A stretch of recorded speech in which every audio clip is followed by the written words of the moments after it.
Donald Trump का America में कहर इतना है कि न सिर्फ इलीगल तरीके से जाने वाले इमिग्रेंट्स बल्कि वो इमिग्रेंट्स जो प्रॉपर डॉक्यूमेंटेशन के बाद लीगल रूट से वीज़ा लेकर अमेरिका जाते हैं वो भी अब डोनाल्ड ट्रंप की माइग्रेशन पॉलिसी से डरते हैं।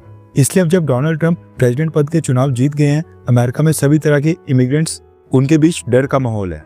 इलीगल रूट से आने वाले इमिग्रेंट्स की तो खैर इस समय किसी को भी चिंता नहीं है, लेकिन जो इमिग्रेंट्स लीगल रूट से वर्क वीज़ा के ऊपर अमेरिका आते हैं या फिर स्टूडेंट्स जो स्टडी वीज़ा लेकर अमेरिका की यूनिवर्सिटीज़ या कॉलेजेस में एडमिशन लेते हैं, उनको लेकर अमेरिका की कंपनीज और एकेडमिक इंस्टीट्यूशंस काफ़ी चिंतित हो गए हैं एंड अब इन सब ने हाथ पैर मारना स्टार्ट कर दिया है। रेफरेंस के लिए आपकी स्क्रीन के ऊपर आर्टिकल का स्क्रीनशॉट है।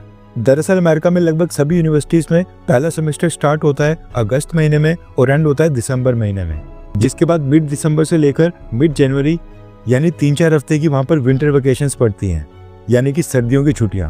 अब ये जो 3-4 हफ्ते की वेकेशंस होती हैं, इसमें मैक्सिमम इंटरनेशनल स्टूडेंट्स स्नो को अवॉइड करने के लिए वापस से भारत आ जाते हैं। न सिर्फ भारत बल्कि जिस भी कंट्री के इंटरनेशनल स्टूडेंट्स स्टडी वीज़ा के ऊपर अमेरिकन यूनिवर्सिटीज़ में एनरोल्ड होते हैं, उनमें से मैक्सिमम स्टूडेंट्स अपनी फैमिली के साथ टाइम स्पेंड करने के लिए वापस अपने अपने देश चले जाते हैं। अब सेम चीज़ इस साल भी हुई थी।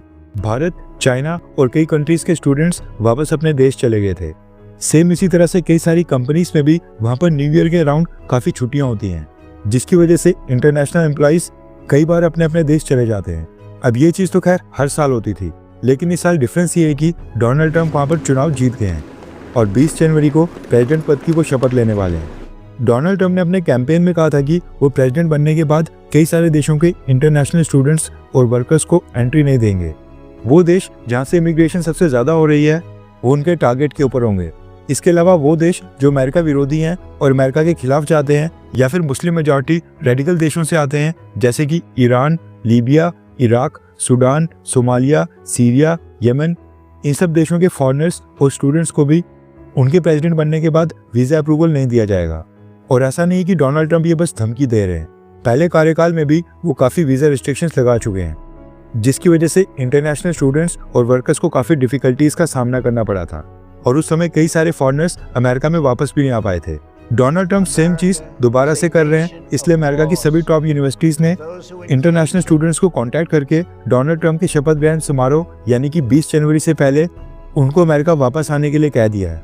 कॉर्नेल यूनिवर्सिटी ने कहा है कि डोनाल्ड ट्रंप भारत और चाइना के स्टूडेंट्स को भी टारगेट कर सकते हैं, क्योंकि अमेरिका में सबसे ज़्यादा स्टूडेंट्स इन्हीं दो देशों के हैं। साल 2023 से 24 एकेडमिक ईयर में भारत के 3,30,000 स्टूडेंट्स स्टडी वीज़ा के ऊपर अमेरिका में जाकर वहाँ पर इन्होंने एडमिशन ली थी। एक साल में 3,30,000 इंडियन स्टूडेंट्स, ये वाकई में बहुत ही बड़ा नंबर होता है। इसलिए अमेरिका की यूनिवर्सिटीज़ भारत के स्टूडेंट्स और इंडियन वर्कर्स को कांटेक्ट कर रही हैं और सबको 20 जनवरी से पहले वापस अमेरिका में एंटर करने के लिए कह रही हैं, क्योंकि ऐसा माना जा रहा है कि डोनाल्ड ट्रंप प्रेसिडेंट बनते ही वीज़ा नियमों और इमिग्रेशन पॉलिसीज़ में बड़े फेरबदलाव करने वाले हैं। 20 जनवरी को एक डेडलाइन की तरह ट्रीट किया जा रहा है। आपको क्या लगता है कि क्या डोनाल्ड ट्रंप बिल्कुल सही कर रहे हैं, हाँ या फिर ना? नीचे कमेंट करके अपनी राय ज़रूर बताएं।